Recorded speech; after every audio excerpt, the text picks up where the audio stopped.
So, before you get comfortable, take a moment to like the video and subscribe, but only if you genuinely enjoy what I do here. And let me know in the comments where you're tuning in from and what time it is for you. It's always fascinating to see who's joining us from around the world. Now, dim the lights, maybe turn on a fan for that soft background and let's ease into tonight's journey together. Then Ulysses tore off his rags and sprang onto the broad pavement with his bow and his quiver full of arrows. He shed the arrows onto the ground at his feet and said, "The mighty contest is at an end.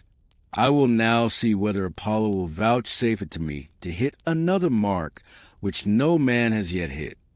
On this he aimed a deadly arrow at Antinous, who was about to take up a two-handled gold cup to drink his wine, and already had it in his hands. He had no thought of death.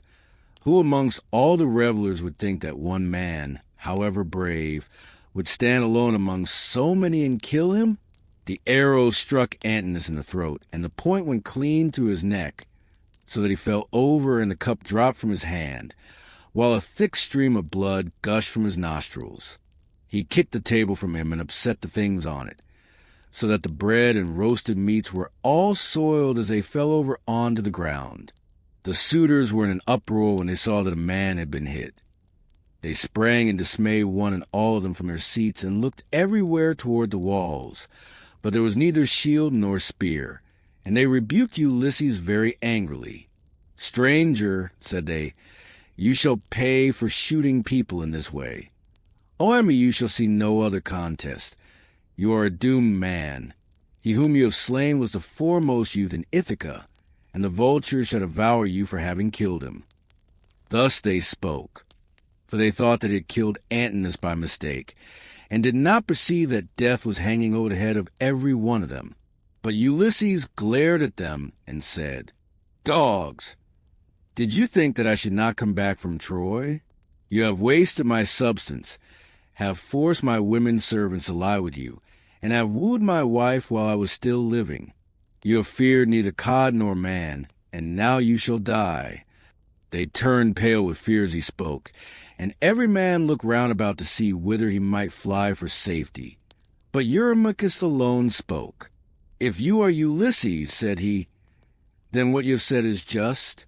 We have done much wrong on your lands and in your house. But Antinous, who was ahead in front of the offending, lies low already. It was all his doing. It was not that he wanted to marry Penelope. He did not so much care about that. What he wanted was something quite different, and Jove has not vouchsafed it to him. He wanted to kill your son, and to be chief man in Ithaca. Now, therefore, that he has met the death which was his due, spare the lives of your people. We will make everything good among ourselves, and pay you in full for all that we have eaten and drunk. Each one of us shall pay you a fine worth 20 oxen, and we will keep on giving you gold and bronze till your heart is softened. Until we have done this, no one can complain of your being enraged against us." Ulysses again glared at him and said, "Though you should give me all that you have in the world, both now and all that you ever shall have, I will not stay my hand till I have paid all of you in full. You must fight or fly for your lives, and fly, not a man of you shall." Their hearts sank as they heard him, but Eurymachus again spoke, saying, "My friends, this man will give us no quarter. He will stand where he is and shoot us down till he has killed every man among us. Let us then show fight. Draw your swords, and hold up the tables to shield you from his arrows. Let us have at him with a rush, to drive him from the pavement and doorway. We can then get through into town, and raise such an alarm as shall soon stay his shooting." As he spoke, he drew his keen blade of bronze, sharpened on both sides, and with a loud cry sprang towards Ulysses. But Ulysses instantly shot an arrow into his breast that caught him by the nipple and fixed itself in his liver. He dropped his sword and fell doubled up over his table. The cup and all the meats went over on the ground as he smote the earth with his forehead in the agonies of death. and he kicked the stool with his feet until his eyes were closed in darkness. Then Antinous drew his sword and made straight at Ulysses to try and get him away from the door, but Telemachus was too quick for him and struck him from behind. The spear caught him between the shoulders and went right through his chest, so that he fell heavily to the ground and struck the earth with his forehead. Then Telemachus sprang away from him, leaving his spear still in the body, for he feared that if he stayed to draw it out, someone of the Achaeans might come up and hack him with his sword or knock him down. So he set off a run, and immediately was at his father's side. Then he said, "Father, let me bring you a shield, 2 spears, and a brass helmet for your temples. I will arm myself as well, and will bring other armor for the swineherd and the stockman, for we had better be armed." "Run and fetch them," answered Ulysses, "while my arrows hold out, or when I am alone, they may get me away from the door." Telemachus did as his father said, and went off to the storeroom where the armor was kept. He chose 4 shields, 8 spears, and 4 brass helmets with horsehair plumes. He brought them with all speed to his father, and armed himself first, while the stockman and the swineherd also put on their armor and took their places near Ulysses. Meanwhile Ulysses, as long as his arrows lasted, had been shooting the suitors one by one, and they fell thick on one another. When his arrows gave out, he set the bow to stand against the end wall of the house by the door-post, and hung a shield for hides thick about his shoulders. On his comely head he set his helmet, well wrought with crest of horsehair that nodded menacingly above it, and he grasped 2 redoubtable bronze-shod spears. Now there was a trapdoor on the wall, while at one end of the pavement there was an exit leading to a narrow passage, and this exit was closed by a well-made door. Ulysses told Sulphur to stand by this door and guard it, for only one person could attack it at a time. But Antinous shouted out, "Cannot someone go up to the trap door and tell the people what is going on? Help would come at once, and we should soon make an end of this man and his shooting." "This may not be, Antinous," answered Melanthius. "The mouth of the narrow passage is dangerously near the entrance to the outer court. One brave man could prevent any number from getting in. But I know what I will do. I will bring you arms from the storeroom, for I am sure it is there that Ulysses and his son have put them." On this the goatherd Melanthius went by back passages to the storeroom of Ulysses' house. There he chose 12 shields, with as many helmets and spears, and brought them back as fast as he could to give them to the suitors. Ulysses' heart began to fail him when he saw the suitors putting on their armor and brandishing their spears. He saw the greatness of the danger and said to Telemachus, "Some one of the women inside is helping the suitors against us, or it may be Melanthius." Telemachus answered, "The fault, father, is mine and mine only. I left the storeroom door open, and they have kept a sharper lookout than I have. Go, Eurymachus, put the door to, and see whether it is one of the women who is doing this, or whether, as I suspect, it is Melanthius the son of Odysseus." Thus did they converse. Meanwhile Melanthius was again going to the storeroom to fetch more armor, but the swineherd saw him and said to Ulysses, who was beside him, "Ulysses, noble son of Laertes, it is that scoundrel Melanthius, just as we suspected, who is going to the storeroom. Say, shall I kill him, if I can get the better of him, or shall I bring him here that you may take your own revenge for all the many wrongs that he has done in your house?" Ulysses answered, "Telemachus, and I will hold these suitors in check, no matter what they do. Go back, both of you, and bind Melanthius' hands and feet behind him. Throw him into the storeroom and make the door fast behind you. Then fasten a noose about his body, and string him close up to the rafters from a high bearing post, that he may linger on in agony."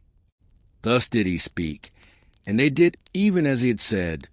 They went to the storeroom, which they entered before Melanthius saw them, for he was busy searching for arms in the innermost part of the room. So the two took their stand on either side of the door and waited. By and by Melanthius came out with a helmet in one hand and an old dry-rotted shield in the other, which had been borne by Laertes when he was young, but which had been long since thrown aside, and the straps had become unsewn. On this the two seized him, dragged him back by the hair, and threw him struggling to the ground. They bent his hands and feet well behind his back, and bound him tight with a painful bond as Ulysses had told them. Then they fastened a noose about his body, and strung him up from a high pillar till he was close up the rafters. And over him did you then vaunt, O swineherd Eumaeus, saying, Melanthius, you will pass the night on a soft bed as you deserve. You will know very well when morning comes from the streams of Oceanus, and it is time for you to be driving in your goats for the suitors to feast on. There, then, they left him in very cruel bondage, and having put on their armor, they closed the door behind them and went back to take their places by the side of Ulysses, whereon the four men stood in the cloister, fierce and full of fury. Nevertheless, those who were in the body of the court were still both brave and many. Then Jove's daughter Minerva came up to them, having assumed the voice and form of Mentor. Ulysses was glad when he saw her, and said, Mentor, lend me your help, and forget not your old comrade, nor the many good turns he has done you. Besides, you are my age-mate.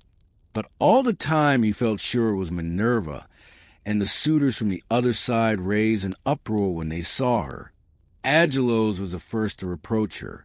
Mentor, he cried, do not let Ulysses beguile you in deciding with him and fighting the suitors. This is what we will do. When we have killed these people, father and son, we will kill you too. You shall pay for it with your head, and when we have killed you, we will take all you have, indoors or out, and bring it into hotchpot with Ulysses' property. We will not let your sons live in your house, nor your daughters, nor shall your widow continue to live in the city of Ithaca. This made Minerva still more furious. So she scolded Ulysses very angrily. Ulysses, said she, your strength and prowess are no longer what they were when you fought for 9 long years among the Trojans about the noble lady Helen. You killed many a man in those days, and it was through your stratagem that Priam's city was taken. How comes it that you are so lamentably less valiant now that you are on your own ground, face to face with the suitors in your own house? Come on, my good fellow. Stand by my side and see how Mentor, son of Alcinous, shall fight your foes and requite your kindnesses conferred upon him. But she would not give him full victory as yet, for she wished still further to prove his own prowess and that of his brave son. So she flew up to one of the rafters in the roof of the cloister and sat upon it in the form of a swallow. Meanwhile Agelos, son of Damastor, Eurymachus, Amphimedon, Demoptolemus, Pisander, and Polybus, son of Polyctor, bore the brunt of the fight upon the suitors' side. Of all those who were still fighting for their lives, they were by far the most valiant, for the others had already fallen under the arrows of Ulysses. Agelos shouted to them and said, My friends, he will soon have to leave off, for Mentor has gone away after having done nothing for him but brag. They are standing at the doors unsupported. Do not aim at him all at once, but 6 of you throw your spears first, and see if you cannot cover yourselves with glory by killing him. When he has fallen, we need not be uneasy about the others. They threw their spears as he bade them, but Minerva made them all of no effect. One hit the doorpost, another went against the door. The pointed shaft of another struck the wall, and as soon as they had avoided all the spears of the suitors, Ulysses said to his own men, My friends, I should say we too had better let drive into the middle of them, or they will crown all the harm they have done us by us outright. They therefore aimed straight in front of them and threw their spears. Ulysses killed Demoptolemus, Telemachus Euryades, Eumaeus Elatus, while the stockmen killed Pisander. These all bit the dust, and as the others drew back into a corner, Ulysses and his men rushed forward and regained their spears by drawing them from the bodies of the dead. The The suitors now aimed a second time, but again Minerva made their weapons for the most part without effect. One hit a bearing post of the cloister, another went against the door, while the pointed shaft of another struck the wall. Still, Amphimedon just took a piece of the top skin from off Telemachus' wrist, and Anticipus managed to graze Eumaeus' shoulder above his shield. But the spear went on and fell to the ground. Then Ulysses and his men let drive into the crowd of suitors. Ulysses hit Eurydamas, Telemachus Amphimedon, and Eumaeus Polybus. After this the stockman hit Anticipus in the breast and taunted him, saying, "Foul-mouthed son of Polytherses, do not be so foolish as to talk wickedly another time, but let heaven direct your speech, for the gods are far stronger than men. I make you a present of this advice to repay you for the foot which you gave Ulysses when he was begging about in his own house." Thus spoke the stockman, and Ulysses struck the son of Damastor with a spear in close fight, while Telemachus hit Leocritus son of Evener in the belly, and the dart went clean through him, so that he fell forward full on his face upon the ground. Then Minerva from her seat on the rafter held up her deadly aegis, and the hearts of the suitors quailed. They fled to the other end of the court, like a herd of cattle maddened by the gadfly in early summer when the days are at their longest. As eagle-beaked, crook-the-lone vultures from the mountains swoop down on the smaller birds that cower in flocks upon the ground, and kill them, for they cannot either fight or fly, and lookers on enjoy the sport. Even so did Ulysses and his men fall upon the suitors and smite them on every side. They made a horrible groaning as their brains were being battered in, and the ground seethed with their blood. Leodes then caught the knees of Ulysses and said, "Ulysses, I beseech you, have mercy upon me and spare me. I never wronged any of the women in your house, either in word or deed, and I tried to stop the others. I saw them, but they would not listen, and now they are paying for their folly. I was their sacrificing priest. If you kill me, I shall die without having done anything to deserve it, and shall have gotten no thanks for all the good that I did." Ulysses looked sternly at him and answered, "If you were their sacrificing priest, you must have prayed many a time that it might be long before I got home again, and that you might marry my wife and have children by her. Therefore you shall die."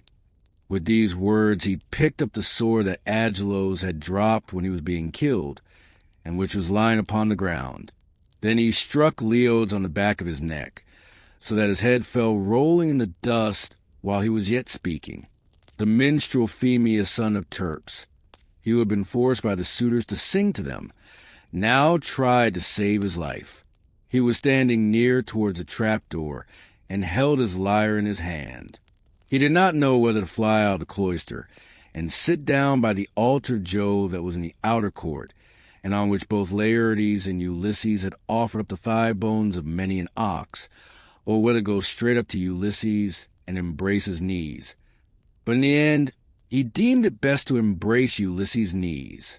So he laid his lyre on the ground between the mixing bowl and the silver-studded seat. Then going up to Ulysses, he caught hold of his knees and said, "Ulysses, I beseech you have mercy on me and spare me. You will be sorry for it afterwards if you kill a bard who can sing both for gods and men as I can. I make all my lays myself, and heaven visits me with every kind of inspiration. I would sing to you as though you were a god. Do not therefore be in such a hurry to cut my head off.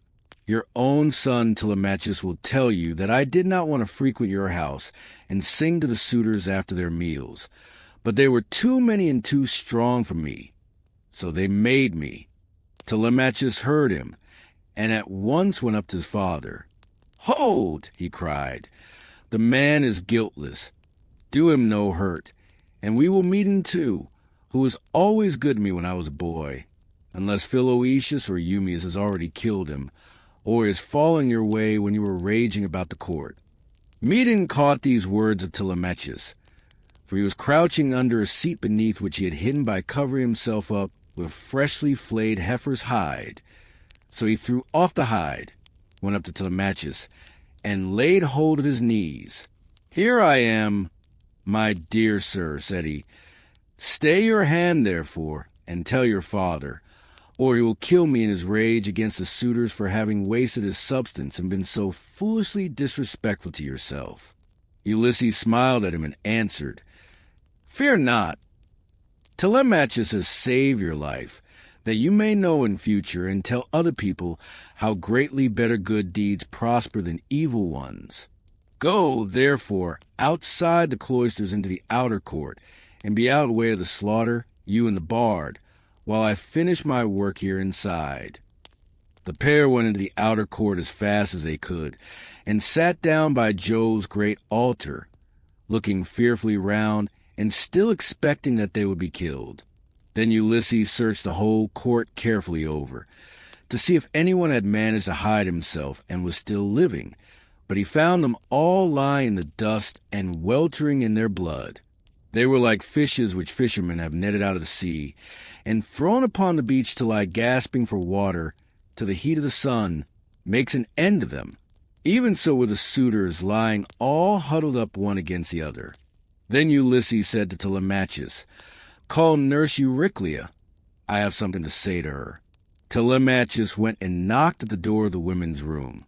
"Make haste," said he, "you old woman who have been set over all the other women in the house. Come outside. My father wishes to speak to you." When Euryclea heard this, she unfastened the door of the women's room and came out, following Telemachus.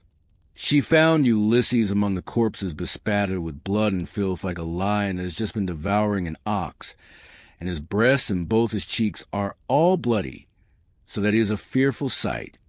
Even so was Ulysses besmirched from head to foot with gore. When she saw all the corpses and such a quantity of blood, she was beginning to cry out for joy, for she saw that a great deed had been done. But Ulysses checked her. "Old woman," said he, "rejoice in silence. Restrain yourself, and do not make any noise about it. It is an unholy thing to vaunt over dead men.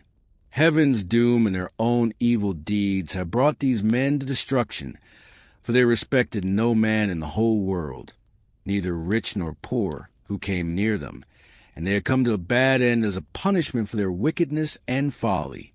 Now, however, tell me which of the women in the house have misconduct themselves, and who are innocent." "I will tell you the truth, my son," answered Euryclea. "There are 50 women in the house whom we teach to do things, such as carding wool and all kinds of household work. Of these, 12 in all have misbehaved, and have been wanting in respect to me, and also to Penelope. They showed no disrespect to Telemachus, for he is only lately grown, and his mother never permitted him to give orders to the female servants. But let me go upstairs and tell your wife all that has happened, for some god have been sending her to sleep." "Do not wake her yet," answered Ulysses, "but tell the women who have misconduct themselves to come to me." Euryclea left the cloister to tell the women, and make them come to Ulysses. In the meantime he called Telemachus, the stockman and the swineherd. "Begin," said he, "to remove the dead, and make the women help you. Then get sponges and clean water to swill down the tables and seats. When you have thoroughly cleansed the whole cloisters, take the women into the space between the domed room and the wall of the outer court, and run them through with your swords till they are quite dead, and have forgotten all about love and the way in which they used to lie in secret with the suitors." On this the women came down in a body, weeping and wailing bitterly. First they carried the dead bodies out, and propped them up against one another in the gatehouse. Ulysses ordered them about, and made them do their work quickly, so they had to carry the bodies out. When they had done this, they cleaned all the tables and seats with sponges and water, while Telemachus and the 2 others shoveled up the blood and dirt from the ground, and the women carried all away and put it out of doors. Then when they had made the whole place quite clean and orderly, they took the women out and hemmed them in the narrow space between the wall of the domed room and that of the yard, so that they could not get away. And Telemachus said to the other two, I shall not let these women die a clean death, for they were insolent to me and my mother, and used to sleep with the suitors. So saying, he made a ship's cable fast to one of the bearing posts that supported the roof of the domed room, and secured it all around the building at a good height, lest any of the women's feet should touch the ground. And as thrushes or doves beat against a net that has been set from the thicket just as they were getting to their nest, and a terrible fate awaits them, even so did the women have to put their heads in nooses one after the other, and die most miserably. Their feet moved convulsively for a while, but not for very long. As for Melanthius, they took him through the cloister into the inner court. There they cut off his nose and his ears. They drew out his vitals and gave him to the dogs raw. And then in their fury, they cut off his hands and his feet. When they had done this, they washed their hands and feet and went back in the house, for all was now over. And Ulysses said to the dear old nurse Euryclea, Bring me sulphur, which cleanses all pollution, and fetch fire also that I may burn it, and purify the cloisters. Go, moreover, and tell Penelope to come here with her attendants, and also all the maid servants that are in the house. All that you have said is true, answered Euryclea. But let me bring you some clean clothes, a shirt and cloak. Do not keep these rags on your back any longer. It is not right. First light me a fire, replied Ulysses. She brought the fire and sulphur, as he had bidden her. And Ulysses thoroughly purified the cloisters and both the inner and outer courts. Then she went inside to call the women and tell them what had happened, whereon they came from their apartment with torches in their hands, and pressed round Ulysses to embrace him, kissing his head and shoulders and taking hold of his hands. It made him feel as if he should like to weep, for he remembered every one of them.